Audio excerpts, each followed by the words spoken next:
Assalamualaikum warahmatullahi wabarakatuh. Perkenalkan, saya Nurul Jamila.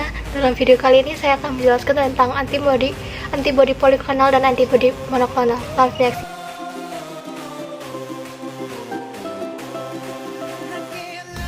Antibodi poliklonal merupakan kumpulan antibodi terhadap suatu antigen secara spesifik yang dapat mengenali lebih dari satu epitop antigen tersebut. Produksi antibodi poliklonal adalah usaha untuk menghasilkan antibodi dari secara antigen lebih dari satu epitop secara keseluruhan dengan menggunakan hewan uji, seperti kelinci, ayam, tikus, kambing, domba, dan unta. Produksi dalam skala besar dapat diperoleh dari pengambilan serum darah secara periodik. Tujuan utama dari produksi antibodi pada hewan laboratorium adalah untuk mendapatkan titer tinggi, antiserum afinitas tinggi, untuk digunakan dalam eksperimen atau tes diagnostik. Prosedur umum untuk menghasilkan antibodi poliklonal adalah sebagai berikut. Yang pertama, persiapan antigen. Yang kedua, seleksi dan persiapan adjuvan. Yang ketiga, seleksi hewan. Yang keempat, proses injeksi. Yang kelima, ekstraksi dan serum darah.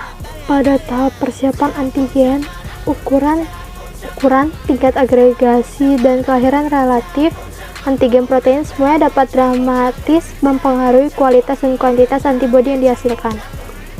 Polipeptida kecil dan antigenan protein umumnya perlu dikonjugasi atau dihubungkan silang ke protein pembawa yang lebih besar. Imunogenik untuk meningkatkan imunogenitas dan menyediakan epitop sel T. Umumnya, semakin besar protein imunogenik, semakin baik. Protein yang lebih besar, bahkan dalam jumlah yang lebih kecil, biasanya menghasilkan keterlibatan yang lebih baik dari sel pengolah antigen yang menyajikan antigen untuk respon imun yang memuaskan. Injeksi protein non-agregat yang larut memiliki kemungkinan lebih tinggi untuk menginduksi toleransi daripada respon antibodi yang memuaskan. Pemilihan jumlah antigen untuk imunisasi bervariasi dengan sifat antigen dan bahan pembantu yang dipilih. Secara umum, jumlah mikrogram hingga miligram protein dalam adjuvan diperlukan untuk memperoleh antibodi titer tinggi. Dosis antigen umumnya terkait spesies, bukan berat badan. Apa yang disebut jendela imunogenitas pada setiap spesies luas, tetapi terlalu banyak atau terlalu sedikit antigen dapat menyebabkan toleransi, penekanan atau penyimpangan kekebalan terhadap kekebalan seluler daripada respon humoral yang memuaskan. Tingkat antigen protein yang optimal dan biasa untuk mengimunisasi spesies tertentu telah dilaporkan dalam kisaran berikut. Kelinci 50-100 gram, tikus 10-50 gram, marmut 50-500 gram, dan kambing 250-500 gram. Dosis premik yang optimal dilaporkan berada di ujung bawah setiap rentang. Afinitas antibodi serum meningkat dengan waktu setelah injeksi campuran antigen dan adjuvan dan sebagai antigen dalam sistem menurun. Dosis antigen yang dapat digunakan untuk penguat atau imunisasi sekunder biasanya setengahnya sama dengan dosis priming.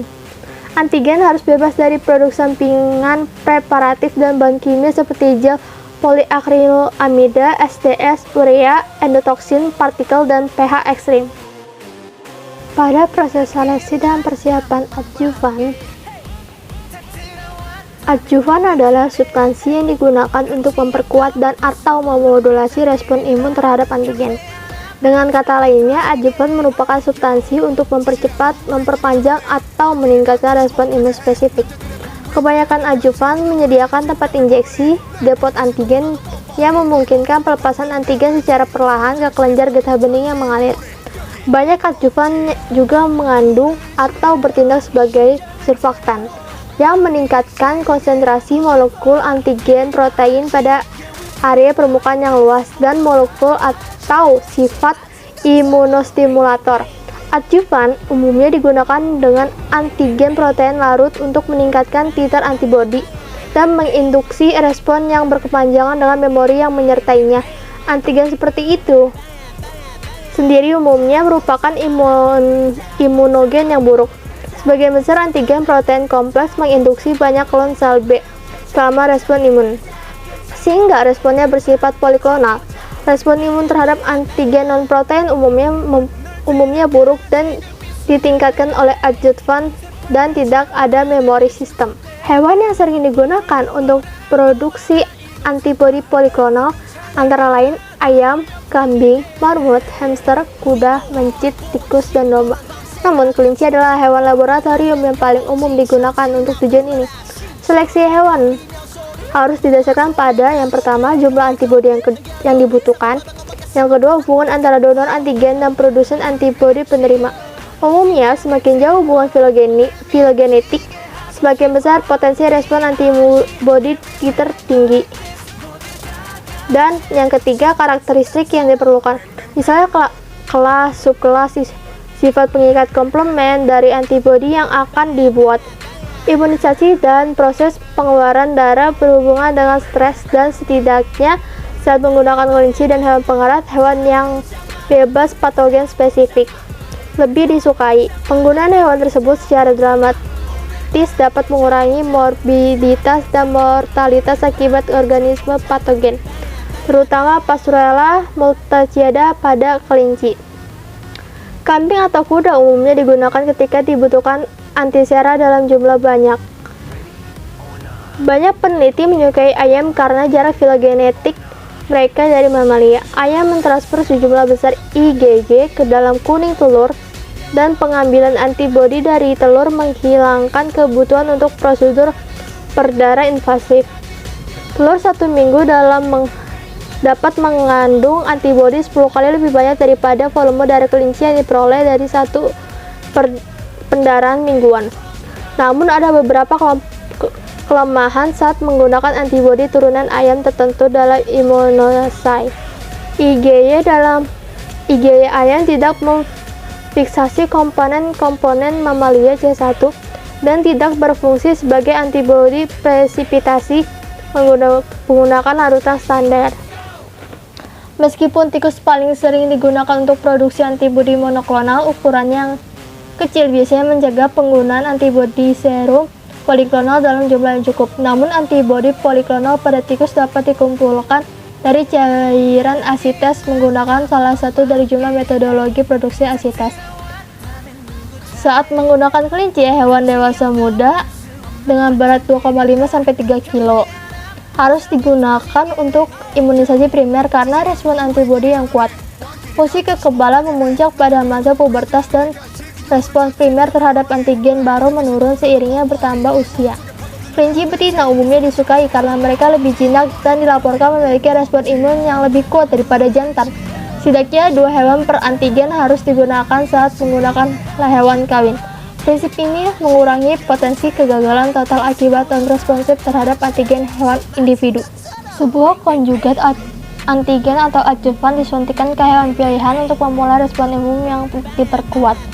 Setelah serangkaian suntikan selama jangka waktu tertentu, hewan diharapkan telah menciptakan antibodi terhadap konjugat. Darah kemudian diekstraksi dari hewan dan kemudian dimurnikan untuk mendapatkan antibodi yang diinginkan. Inokulasi dilakukan pada mamalia yang cocok seperti tikus, kelinci, atau kambing. Mamalia yang lebih besar sering disukai karena jumlah serum yang dapat dikumpulkan lebih banyak. Sebuah antigen disuntikan ke mamalia ini menginduksi limfosit B untuk memproduksi hemoglobin G atau IgG yang spesifik untuk antigen. Lalu poliklonal IgG dimurnikan dari mamalia serum. Untuk antibodi poliklonal, suatu organisme misalnya kelinci diimunisasi dengan antigen yang kita butuhkan. Antibodi poliklonal kelinci disuntik dengan antigen ini dilakukan 1 kali atau lebih. Sistem kekebalan kelinci akan merespon antigen ini dengan mengaktifkan sel B. Setelah beberapa waktu, plasma sel B akan menghasilkan antibodi poliklonal. Antibodi ini diisolasi dan diekstraksi dari teroma kelinci. Dengan cara ini kita mendapatkan antiserum yang mengandung antibodi poliklonal yang ditargetkan terhadap antigen yang diinginkan. Misalkan ini adalah antigen yang menyerang tubuh.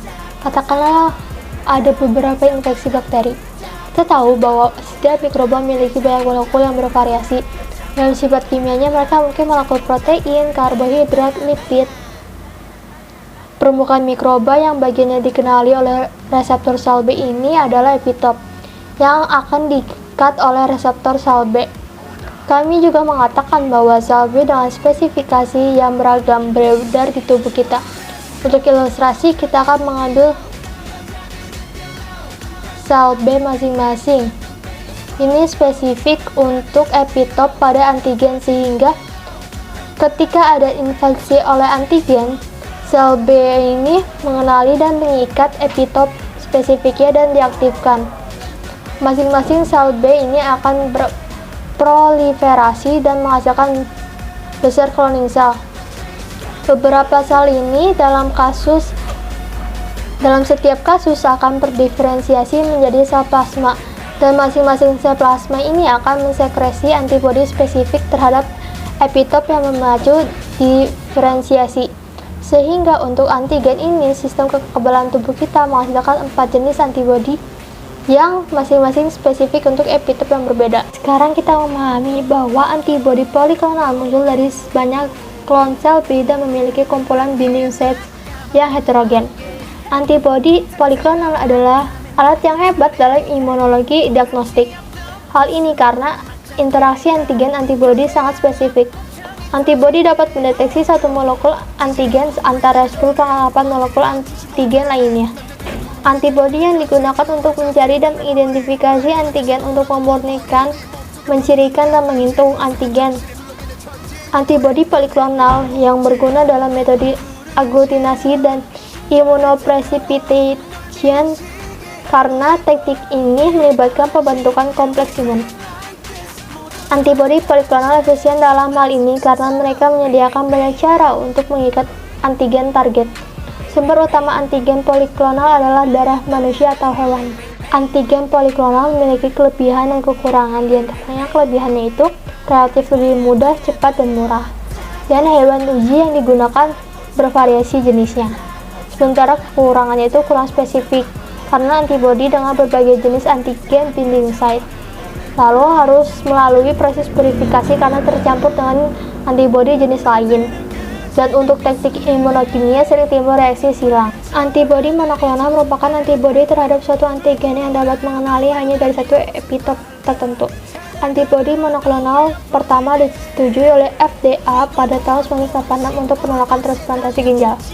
Antibodi itu didasarkan pada teknik hibridoma murin, yaitu penggabungan atau fusi dua jenis sel secara in vitro, yaitu antara sel limfosit B yang memproduksi antibodi dengan sel kanker atau sel mieloma yang dapat hidup dan membelah terus, yang ditemukan 1 dekade sebelumnya. Murin artinya tikus. Pembuatan sel hibridoma terdiri dari 3 tahap utama, yaitu imunisasi, fusi, dan kloning. Imunisasi bisa diterapkan dengan imunisasi konvensional, imunisasi sekali suntik intralimpa, maupun imunisasi in vitro. Frekuensi terjadi fusi sel ini relatif rendah sehingga sel induk yang tidak merasakan fusi dihilangkan supaya hasil fusi bisa tumbuh. Frekuensi fusi sel bisa digandakan dengan menggunakan polyethylene glycol, DMSO, dan penggunaan area listrik. Polyethylene glycol berfungsi untuk membuka membran sel sehingga mempermudah proses fusi. Sel hibrid kemudian ditumbuhkan pada media pertumbuhan. Penambahan beragam jenis nutrien bisa meningkatkan pertumbuhan sel hibridoma. Pada awalnya, peneliti menyuntikkan tikus dengan antigen, yaitu zat yang menyebabkan tubuh membuat respon imun. Kemudian mereka mengisolasi sel B dari limpa dan menggabungkan sel B tersebut dengan mieloma atau sel plasma kanker. Ini menciptakan hibridoma yang menghasilkan antibodi seperti sel B tetapi bereplikasi dengan umur yang panjang seperti sel tumor. Hibridoma dapat ditumbuhkan dalam kultur, dengan setiap kultur menghasilkan antibodi tunggal yang menargetkan satu antigen spesifik. Dan ini memungkinkan peneliti untuk memilih antibodi dengan spesifitas yang tepat dan kemudian memproduksinya secara massal. Produksi antibodi monoklonal telah meningkat pesat sejak tahun 80-an, tetapi masih mengikuti langkah-langkah dasar.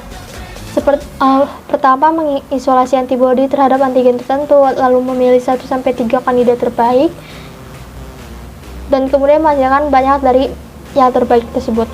Dan sementara beberapa peneliti masih menggunakan tikus untuk mendapatkan antibodi. Metode paling populer digunakan saat ini untuk virus SARS-CoV-2.